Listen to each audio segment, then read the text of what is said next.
We can watch Oversimplified while waiting. Sure, let's do it. Yeah.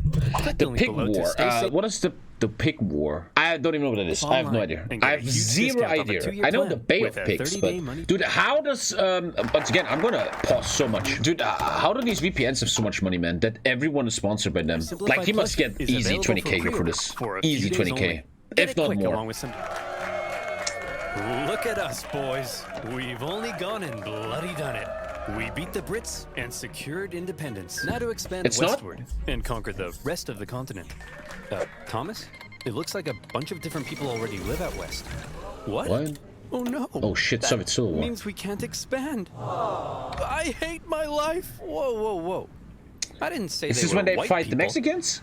I know nothing about that era. America versus Mexico, I don't know shit about that. At the end of the Revolutionary War, when the United States secured its independence from Great Britain, the two sides met to settle the terms. Among various things, they discussed American territorial gains, and the British granted them a generous amount of land out west. However, Benjamin Franklin appeared to have an additional fascination. Oh, Canada. Florida was Spanish. I don't know nothing about this. Think we can maybe acquire some of that? Quit ogling our territory. But look at those curves. I'd worry less about Canada's curves. And more about your own curves, Benjamin. Well, I didn't listen. Curves. I'd worry less about Canada's curves and more about your own curves, Benjamin. Many in America suggested that one sides had to agree on where to put their border. Easy enough for the most part. Follow some existing borders, add in a few rivers and lakes, maybe even a parallel for good measure. But then there was a question. What would happen here? Straight line. And so it was. The border would go from the northwesternmost point of this perfectly oval-shaped lake and continue in a straight westward until it met the Mississippi River. Perfect. Or was it? Well, as it turned out, the lake didn't actually look like this, but like this. And the Mississippi wasn't probably here, have to get boosted later. Here. So in the end, none of that made even the slightest bit of sense. Don't blame the Founding Fathers. Oh, that looks cool. That looks like Middle Earth. Dude, I would put that on my wall. If I was a fat McDonald's fuck. That looks, wow, what a beautiful map. I'm very impressed by this map. I just want to say that. John Mitchell's map. That's a fucking nice map. Looks literally like Middle Earth, dude. Blame the guy who made it. But to the minds of the day, the issue had been solved. And it was finally time to start getting along. Oh, back to war they go. The glorious War of 1812 saw the Americans try to invade Canada and the British burn down the White House. But when all was said and done, it was pretty much a draw. And once again, America and Britain had to enter into peace negotiations. By now, both sides realized the original border they came up with was a piece of hot garbage. And since America had also recently obtained a huge amount of land from Napoleon, they decided they would need to re-examine the border issue. Money. Straight line. And so it was. To fix the problems of the previous border agreement, they decided to go from the northwesternmost point of this lake, as had been previously agreed, down to the 49th parallel, and from there the line would go straight as an arrow up until the Rocky Mountains. But beyond the Rockies, the two sides couldn't quite agree on where it would go next, because both sides claimed the territory beyond the Rockies. There's a TV show with Tom Hardy called Taboo. And it's kind of about this region, how ultra important it is, because a lot of people saw fortune here with furs and trade into Asia and stuff. It was a very, very important time and location for these people. See, throughout its early history, America as a nation had its eyes heavily fixated on all that juicy land out west, ripe for invasion. I mean, settlementation. America wanted to expand. Not only was it their right, some believed it was a destiny given to them by God himself, to multiply and spread across the continent, like rats or disease. Okay guys, just before we take over everything, God definitely said this is what we're meant to do, right? There's a guy on Instagram that sells maps of different countries, state, and hand draws them literally like how Middle Earth style maps. I can send you his profile. It sounds cool. Send me his profile. Sure. Who the fuck puts maps on his wall? That's kind of fucking awkward. I'd rather put anime up. This is where I'm from, boys. This is my home. Leibing, yeah. Pussy. I'm from here. His name is Lord of Maps on Insta. Lord of Maps? Okay, I totally forgot that already. Thank you though. Thank you. I don't want to put a map up. Who the fuck puts weird pictures up his shit, huh? Who the fuck puts maps on his wall if he can't put this on his wall? Huh? Well, it was one of us. There's no way we made this whole thing up to justify our ruthless collective imperialist tendencies. All right, well, in that case, let's get out there and make the world a better place, just as God intended. You have to pause. There's a donation chat. 1812 wasn't a draw. USA tried to invade and failed. Canada and UK won by defending their land. Listen to Swagman Cam.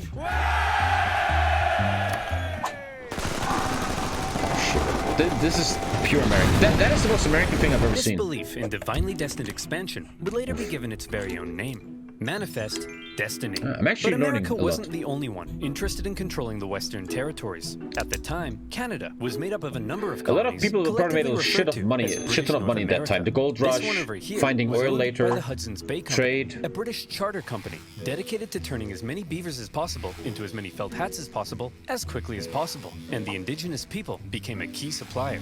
As a result, the British were also eager to control the land out west and secure that region's valuable resources. The conversation went a little like this. The line should keep going straight because we're manifestly destined to gain the entire North American continent. No, we need this river so we can keep scalping beavers. Just draw the border along the river. That way we both have access to it. Well, that would be a completely fair compromise that protects the interests of both parties. And there's no way I'm ever going to agree to it! Having come to a roadblock, both sides simply agreed that for now, they would jointly occupy the Northwestern Territory. They were both free to settle and trade there. But rest assured, the agreement was only temporary. Eventually somebody would get their way. Bickering over boundaries, manifest destiny, and a joint occupation of Oregon. And one man living here who felt the territory should be British was James Douglas, the Hudson's Bay Company's no-nonsense chief factor at Fort Vancouver. Ah, what a beautiful, unspoiled corner of the British Empire. Isn't it crazy I can't do that? Like, most people can't do this. I can't. Yeah. James Douglas is the taboo main character. Oh, really? Isn't that crazy? Like, so many people can do that. I did it. There you go. More successful than Age of Empires. I've got my spotted dick, my Spice Girls fan club membership, and an unrelenting negative outlook on life that affects everyone around me. What are you looking at, Steven? Yes. Truly British. What the? I know a lot about the British now because I watched Downton Abbey. I watched like 5 seasons in 1 month. Oh, the problem for men like Douglas was that many Americans had already begun streaming up the Oregon Trail. Gunslinging, howdy neighbor, and that must have been such a crazy time, man, going to new lands pouring into the Oregon Territory that no one ever settled before. I mean, settle and farm. This, however, crowded out the fur trade, and eventually, a very bitter Douglas and the other Hudson's Bay traders at Fort Vancouver were ordered to relocate north to a new base of operations. But the Americans keep coming and they don't stop coming. Hopped in their wagons and they hit the ground running. Didn't make sense to keep sharing Oregon when they outnumbered the Brits more than 6-1. And suddenly, the whole joint occupation deal was being called into question. Newly elected President Polk maintained that America had an obvious claim to the entire region, even implying a possible war with Britain. Fiery language from U.S. senators declared that American rifles would annihilate the Hudson's Bay Company in Oregon, and America even gave Britain notice that it was pulling out of the joint occupation agreement. The British were alarmed as the two sides stood on the brink of war. But in the end, neither truly wanted to fight. The British favored maintaining good economic relations, while the Americans had already gotten themselves into a war with Mexico. Like that war, I know nothing about. That's truly, I don't know a single fact about this. There's like an Alamo and some Ulysses Grant. Like something happened there. I don't know shit. So after a bit of back and forth. But Little Big Horn is something else. Little Big Horn is Ulysses S. Grant fighting Indians, right? So I have no idea. The British finally said, fine, you wanted a straight line? Grant the Civil War. There's your straight line. The guy isn't even the in agreement chat. was made. What? The border would continue directly to the Strait of Georgia, but because the British insisted they keep Vancouver Island, it would then move south through the center of the channel and on to the Pacific Ocean. Finally, the issue of the northwest border had been solved. Hold the phone. Discrepancy detected. Enhance frame, 200%. Enhance. Enhance. It looks like Skyrim. Too far. Perfect. That now, looks like show me Elder the Scrolls exact map, wording sorry. of the treaty. The line of boundary goes to the middle of the channel, and thence southerly through the middle of said channel. But there's loads of channels.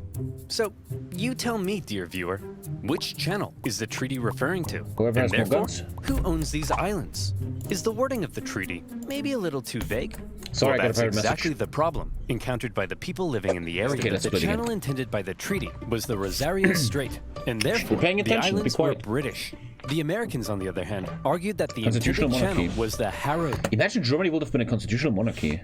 Man, fucking insane, dude. Strait, and therefore the islands were American. At times, the debate became rather heated. Even the individuals who negotiated and signed the treaty at times didn't seem entirely sure which channel the treaty meant, and representatives from the Hudson's Bay Company begged them to make it clearer. But thousands of miles away, the people in power really had more to worry about than some tiny islands in the middle of nowhere. Is the German royal family still alive? There is a descendant of the Kaiser, and he's kind of a right-wing idiot. Makes letters to the government. Give me all my stuff back. I am the grandson of, and he's just fucking like right-wing retarded. Order! Shut up! All right, listen up. We got a lot to get through. The 7th Earl of Chissingham says he encountered a foul beast in the fields of Upper Fardingdom late last night and put this sketch together? That's a poor person, Darren. Back, yeah. Next, It's just Lord about money. Piddlingham says he has a new mole on his backside? How is that parliamentary business? Sorry, guys. Some islands in the Pacific Northwest are in dispute and could lead to a war with America? Boring! Fine, let's Thank take you, a look Heather. at that mole, George. And so, for now, the islands were simply held in dispute. Were they British or were they American? I'm sure this conflict won't cause anyone to die. And one man who thought the islands were undeniably British was Sorry, James guys. Douglas, We have more private now the messages. governor of And we have food. It's alhamdulillah. Vancouver Island. He had already once had American settlers encroach on his territory I and love you, force him to Marconi. You know move. it, mashallah. And by golly, he wasn't going to let it happen again. As far as he was concerned, those islands were not only but prime agricultural land, and given the Marconi, you have chance, to send those your, glubby Yanks package tomorrow. wouldn't That's start cute, pitching right? flags with Yeah. their glubby little hands. And so, he came up with a plan. If the British settled the islands first, then that would surely secure them for Britain. And so in 1853, Douglas sent an Irishman by the name of Charles Griffin, along with some Hawaiian shepherds, to go set up a sheep farm on San Juan Island. Can you guys explain to me why Canada is called Canada? Where does that come from? Canada. Was it like an old tribe, or where does the word Canada come from? It's like native And set up a stuff. sheep Okay. farm. They did. The place was rammed with sheep, 1,369 to be exact. But within those flocks of woolly cowards could also be found a number of this is so beautiful, tasty, man. prized Berkshire pigs. Oh, Porky, you look stunning. You're the greatest thing that's ever happened to me. Would you perhaps Probably tastes like really to go good. to the island bowl together? Oh, it's a pig! And it's called the pig war. Yeah. Tonight. Oink once for no. Roll around in that cow crap if yes. Yes! But life on the island for Charles Griffin wasn't to be a perfect paradise Don't of read chat? pig pageants. Okay. Because unfortunately for him, the Americans also believed the island was theirs. One day, in 1854, an American How fucking customs big collector America was is, sailing man. around the islands on the outlook for bands of native tribesmen when he spotted something. Aha! I've got you now, you savages. Over yonder. Those are sheep, sir. Sheep, you say? What are they doing here? Let's go and negotiate with them. Negotiate with sheep? Are you crazy? I'm perfectly stable, you rat bag. Call me crazy again and I'll eat your eyes! Hello, good sir. We request to speak with your leader. Out of my way. Allow me to parley with this foul beast.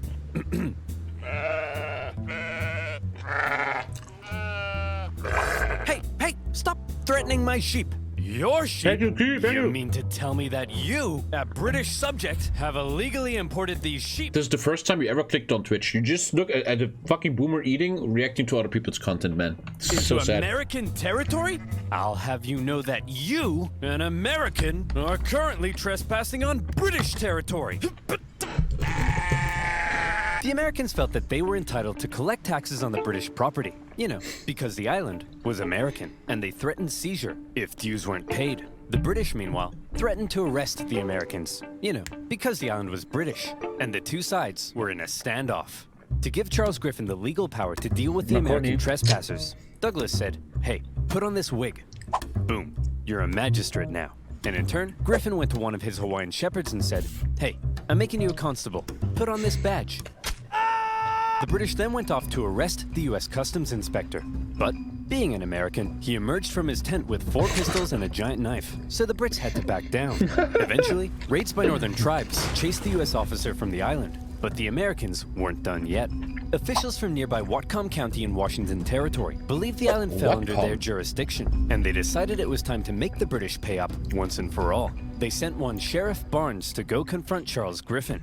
Hey, you owe us $80.33 for all this farm stuff you got That's here. like $5 Go million. suck an egg. Oh, I see. So that's how it is, huh? That's how it's gonna be, is it? That's the way in which things are, eh? That be how it will, is it? Will it be how that is, huh?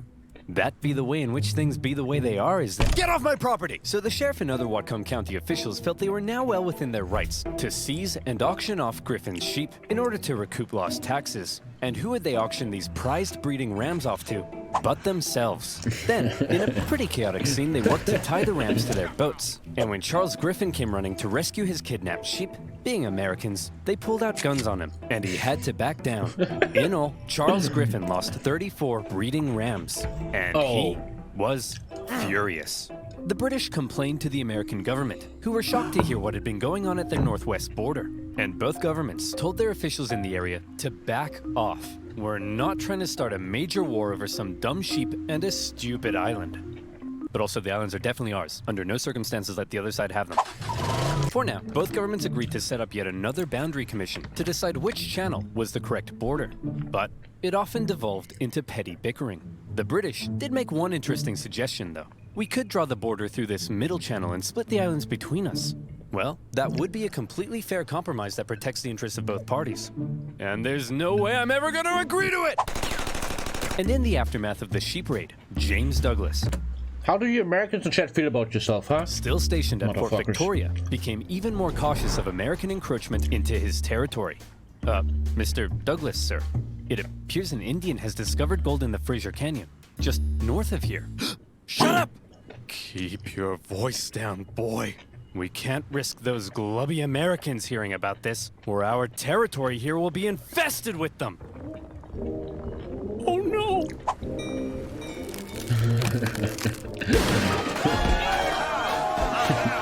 Fucking gold cards. The Fraser Canyon Gold Rush attracted a heap of Americans to the region. Some got lucky. Most did not. And of those that didn't, rather than returning all the way home, many simply decided to settle in the area. And in particular, the juicy green pastures of San Juan Island were rather appealing. Believing the island was American territory, around a dozen American settlers moved there in the late 1850s. One of them was a man named Lyman Cutler, a young man in his mid-20s, and lazy as pie. He didn't want to have to clear a space in the forest to build his home, so he said, I'll just build my cabin right in the middle of this British sheep run. I'm sure that won't make anyone mad. When he planted potato seeds in his garden, rather than building a nice protective fence around them, he said, I'll just fence in 3 sides and hope all these British farm animals have a moral compass and respect my property rights. Griffin's pig was a Berkshire, well known for rooting, and Lyman's fairly pathetic fence made for a bad combination. Numerous times he had to chase the pig away from his property, and he once angrily marched up to Griffin's home, saying, Hey, British farm idiot, keep your stupid pig out of my potatoes. It is up to you to keep your potatoes out of my pig. Griffin was furious with his new American neighbors. They built their homes all over his sheep pastures. And besides, what right did they have to be here anyway? It was British territory. Lyman, on the other hand, swore the local government, and so to him, the British were out of line. Look at that sick freak. I just want to say, I hate content like this. I just sit here watching someone else's content. It makes me always feel dirty. In love with his pig. Isn't that just sick? Yeah, what a freak. Not like our love, Spuddy. Ours is all natural. Yeah? Did something happen in the human race or not? Do you think that someone ever fucked a potato? That probably happened. Well, your dad did. Just a man and his potato. Nothing wrong with that. But the tension between Lyman and Griffin was just about to explode. Holy shit. Spuddy? All right, you damn dirty pig. That's the final straw.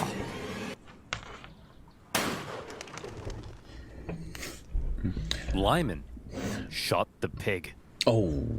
After taking a second to calm down, he felt bad about murdering Griffin's prized boar. So he went to him and said, "Hey man, look, I can't. It was eating my potatoes again, and I kind of just killed your pig. Killed your pig. Oh shit. Killed your pig."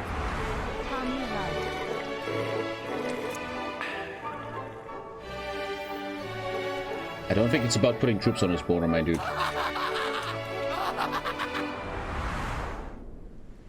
You swine! No, the swine is the one I killed. I'm Lyman.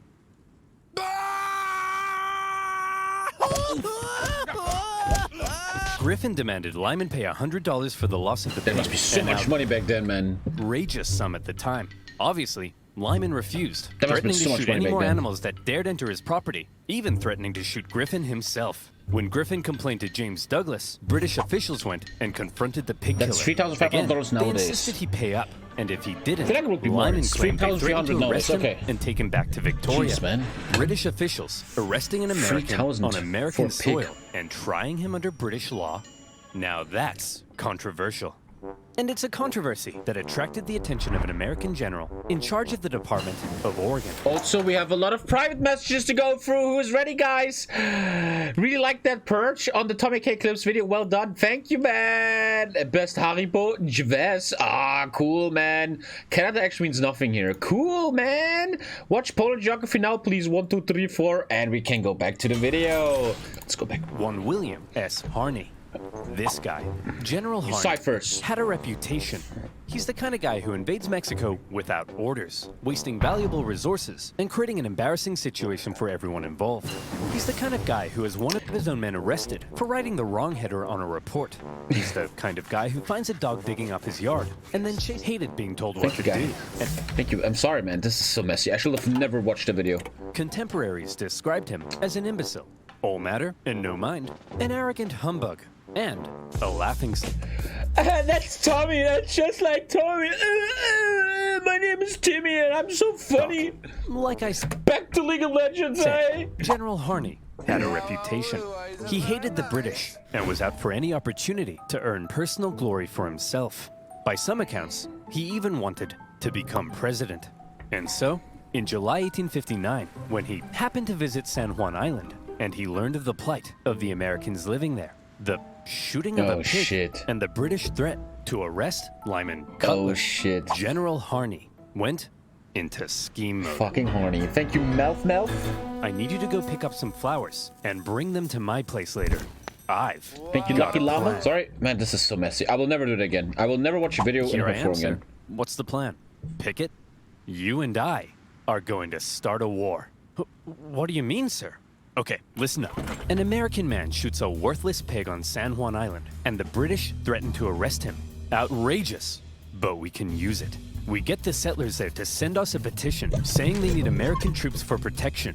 That's when you go with your men and occupy the island. The British will find American troops on an island they consider theirs so offensive, they won't hesitate to blow you to smithereens. Then, it's war. We bring in reinforcements and we fight back. I'll write to Washington, D.C., letting them know what's happening. But here's the kicker.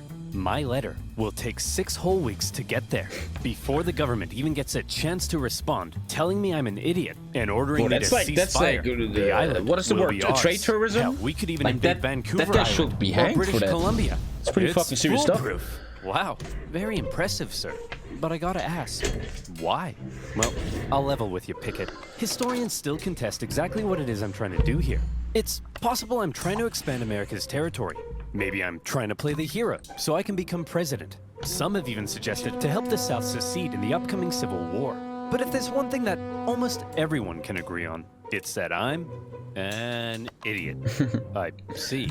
But hold on. Imagine you fucked up so hard in life, you're remembered for the next 1,000 years as an idiot. One day someone makes a video about you, so Tommy and his boomer friends on Twitch can laugh about you. How fucking sad is that? Flowers for? Because, Pickett, They're pretty and I like them! there are also historians who believe that Harney and Pickett Thank you, bro. had no secret plan at all, and were not scheming masterminds, but simply hot-headed buffoons, genuinely outraged at the audacity of the British and trying to protect American citizens. But the fact of the matter is, Pickett took the very controversial and extremely provocative act of landing American troops on disputed territory.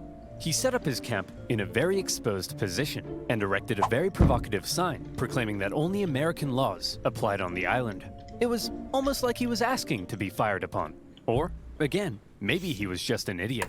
When a British official sent to the island to get rid of the unruly American settlers now saw that there were American troops, he demanded they leave. He was obviously told to go suck an egg. When Douglas found out, he was enraged. To him, the American landing constituted an invasion. Harney sent a report back to the War Department in DC, justifying his actions with exaggerated claims of British villainy. But he knew it would take 6 weeks to get there, and another 6 weeks for their reply to come back. For now, the situation was entirely in the hands of local military and government officials, and the ball was in the British court. Would the temperamental Governor Douglas and the powerful British Navy respond to the American provocation with force? Were Britain and America really about to go to war over the shooting? But James Douglas had already had Americans force him out of war. They had threatened his position in Victoria during the Gold Rush. Now they had invaded his island, and he had had it. It was time to turn to the Royal Navy. You, Captain Hornby, go to the island and prevent any more Americans from landing. And take this magistrate with you to arrest Captain Pickett. Use force if necessary. Just don't do anything to start a war. Wait, you want me to use force but not start a war? Oh, I'm sorry. Is that too much to ask? Princess? When Captain Hornby got to the island and saw that the American force there was even larger than expected, his concern grew. He sent word back to Douglas, who in response ordered even more ships to the island. And at this point, let's talk. You wanted this. They were concerned Douglas's escalation was leading them to war, and they convinced him it probably wasn't a terribly good idea to just go up to an American military captain with his armed men and say, "Hey, bucko, you're under arrest. Please don't shoot me." Douglas gave in. To prevent any all of a sudden I'm supposed to pause the game, and told the Navy for you now guys are like a child that eats ice cream and then he did send my one more brain, and ship the mom for was good like, measure. I told you.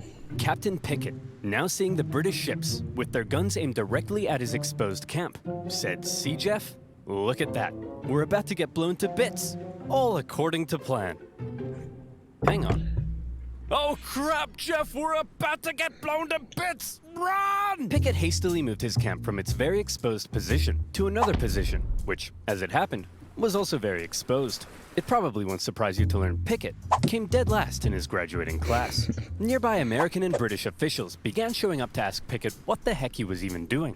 Then, a bunch of tourists showed up, because a major war breaking out in their doorstep was the single most exciting thing to ever happen in any of their miserable frontier lives. One Charles Griffin was particularly unhappy. War First, his tourism. pig had been shot. Guys, can you name an example of war tourism in the last 10 years? That must exist somewhere. There's probably some people that went to Hong Kong, probably. I mean, no one goes to Ukraine. Journalists go to East Ukraine, right? Syria? Do you think that people go to Syria? That makes... I don't believe that. Like what? Like 50 people maybe. Yeah, I saw that guy, some white guy. He was in Kabul when they took it over. I remember that, but almost nobody does shit like now that, right? His sheep pastures were Going being to trampled war by zones. soldiers and tourists alike. It's mostly He just complained to journalists. Governor Douglas, who was still pretty upset about the whole thing. Douglas felt British honor itself was at stake, so he decided that if American forces were allowed to be on the island, well then by golly, the British shit. should be there too. It would be a joint military occupation. Upon hearing Douglas's new plan to land British troops on the island, Captain Hornby decided to go speak with Pickett in person. After informing him of the plan, Pickett replied that if they dared land, he would open fire. So there they were. The British had orders to land. That must have been a crazy situation, man. To prevent their landing. This was it. War. Over a small island in the middle of nowhere. Over a pig and some potatoes. Over whether the US-Canada border looked like this or like this. It was stupid. Wait, I'm paused. Hold on. This is stupid. To heck with it. I'm not landing those troops. I'm not gonna be the one who starts a war. The captain decided not to follow Douglas's order. And good thing he didn't, because pretty soon after that, the leading British admiral in the entire Pacific region showed up. Damn. Rear Admiral Baines outranked Governor Douglas. When he heard of everything that had been going on, he was stunned. But when he heard that Hornby had refused Douglas's plan to land troops, Baines could have kissed him. Yeah, man. Whether he did or not. Isn't that crazy how one single person sometimes can save the world? But yeah, Tommy, in the Cold War, there was a guy in a submarine. I know, shut up. They did. The Rear Admiral canceled all of Douglas's orders and instead pursued a policy of not interfering with the Americans until he could contact the British government. The Americans, not knowing the British no longer intended to land, had sent reinforcements and began fortifying. But even still, the British Navy did nothing. And finally, when word made it across the planet, informing the two governments of the ongoing crisis, everyone was shocked. Holy crap! Harney landed troops on disputed territory? Man, I hope the British don't find out about this. Buchanan? Oh crap! The British! Why are we getting reports of American troops on San Juan Island? Whoa. I don't know, man. Nothing to do with me. But you're the president. What? Breckenridge? Am I the president?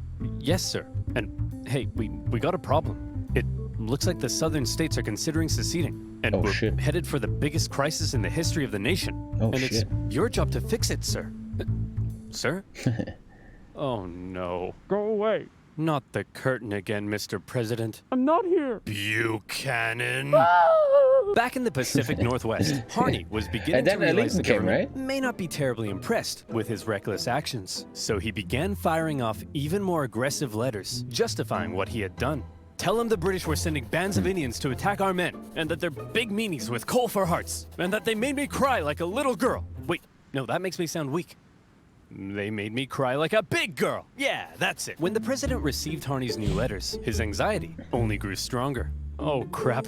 Hey, General Scott, please make this go away. Leave it to me, sir. General Winfield Scott was the commanding general of the entire U.S. Army. Well known for his negotiation skills, he was a veteran of the Mexican-American War, during which time he had to deal with General Harney's idiocy and insubordination. And he watched as Harney got away with it all, thanks to his friends in high places. It's safe to say that Scott really did not like General Harney.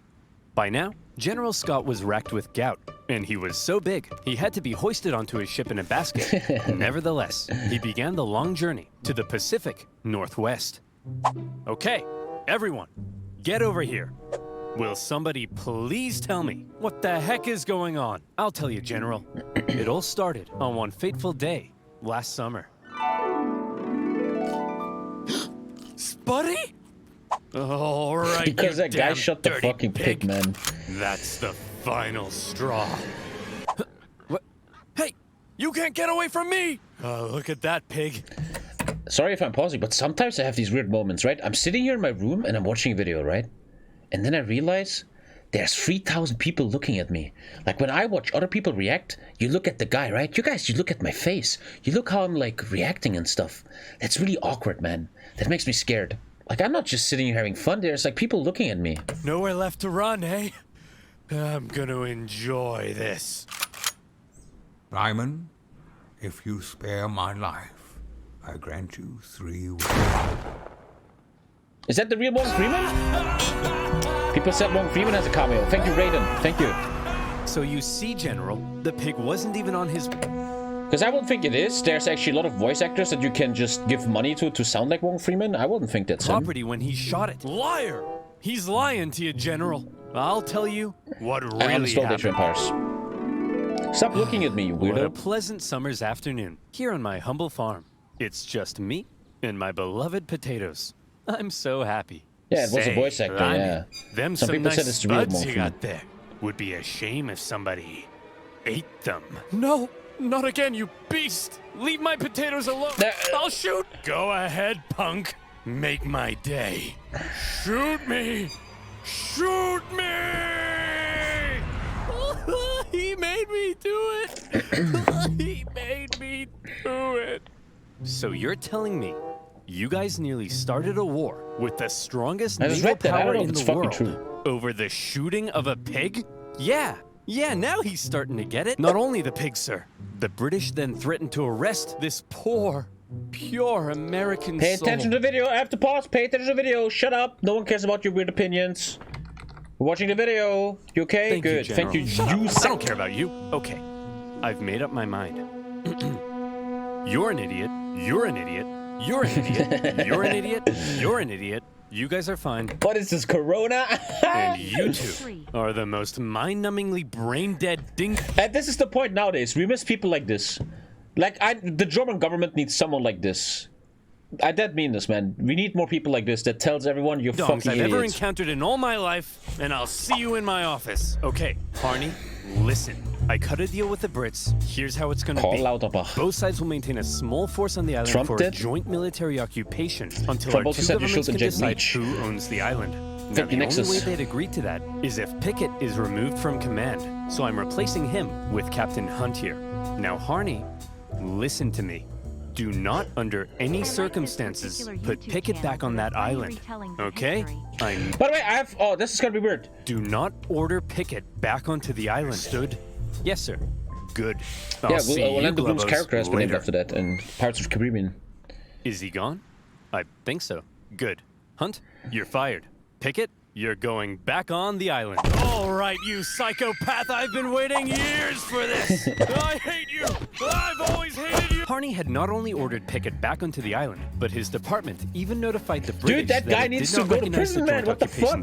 Get wrecked. While everyone else had decided on peace, Harney appeared to still be threatening war. Needless to say, a furious Winfield Scott soon removed him from command and sent him. That guy will be a Corona preacher now. Did you hear that story that in America, a anti-Corona preacher has died of COVID? You know, these guys are like, oh, the COVID needs to go, there's this to go. Just send me all your money in, it's gonna be fine. He fucking died of COVID.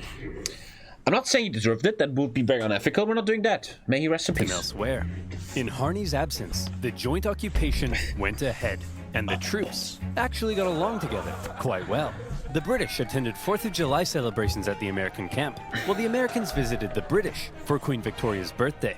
Even Pickett became good friends with his British counterpart. War, it seemed, had been avoided, thanks largely to the level-headed actions of the Royal Navy and General Winfield Scott. Very important people, man. Of course, the islands were still in dispute, and the question of who exactly owned them still had to be answered. That answer would have to wait, because while San Juan was at peace, the nation was tearing itself apart. I wonder how hard it's for him to make these videos. It takes him literally months. There's a lot of effort going into these videos. Just wasn't that important. Harney, despite being a Southerner, remained in the U.S. Army, but was eventually removed from command at St. Louis when his loyalty to the Union came under suspicion. More famously, Captain Pickett, a native Virginian, went on to become a Confederate general. Pickett's charge at the Battle of Gettysburg remains one of the most famous moments of the entire war. Oh, he later led a battle at Gettysburg? Wow. U.S. relations with Britain actually soured during the war.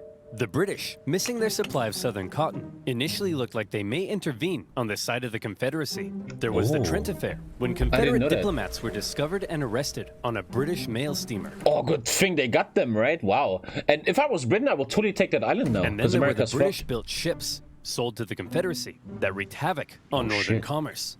When the Civil War ended, furious American politicians called on the British to pay reparations. Yeah, and by now, a long list of hot issues existed between them. And yes, on that list remained, 12 years later, still the issue of who owned these gosh darn islands.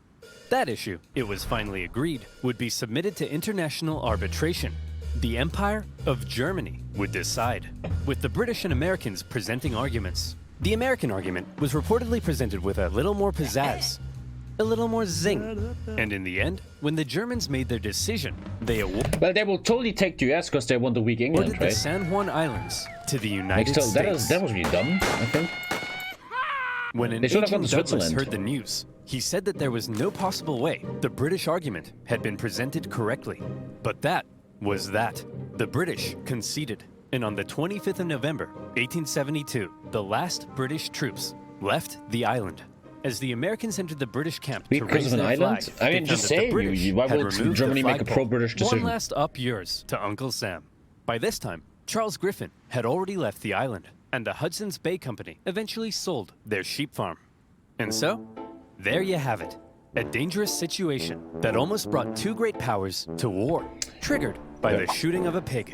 But thanks to more level-headed minds and an eagerness for peace and cooperation, conflict was avoided. And the only casualty of this pig war the ending of the video scares Canadians. Just a pig. But how different could things have been? What if the British had attempted to arrest Pickett? What if they had landed troops? Could the two sides have actually gone to war? Could America have invaded Canada? Could it, perhaps, still invade Canada? Think about it. Why not? We have the manpower. We have the arms. It's our manifest destiny. Picture a future where American Mounties wear red, white, and blue and hail the stars and stripes, where Wayne Gretzky would wave the American flag every 4th of July in the streets of Montreal. Maple syrup, the greatest American food. Banff, the greatest American national park. One united nation under the leadership of our glorious president, Drake. No longer shall we tolerate our smug neighbors to the north with their affordable insulin and endless comments complaining that I don't talk about Canada enough in my videos. That's right, Canadians. Watch your backs. Sleep with one eye open tonight, because Biden's coming, baby. And this time, he's coming with a vengeance! He probably already forgot Canada existed. Good video, bro. All glory to him. Love. That's a very successful video, man. Nothing but love, bro. I'm never gonna watch video again as I'm playing Hearts of Iron, man.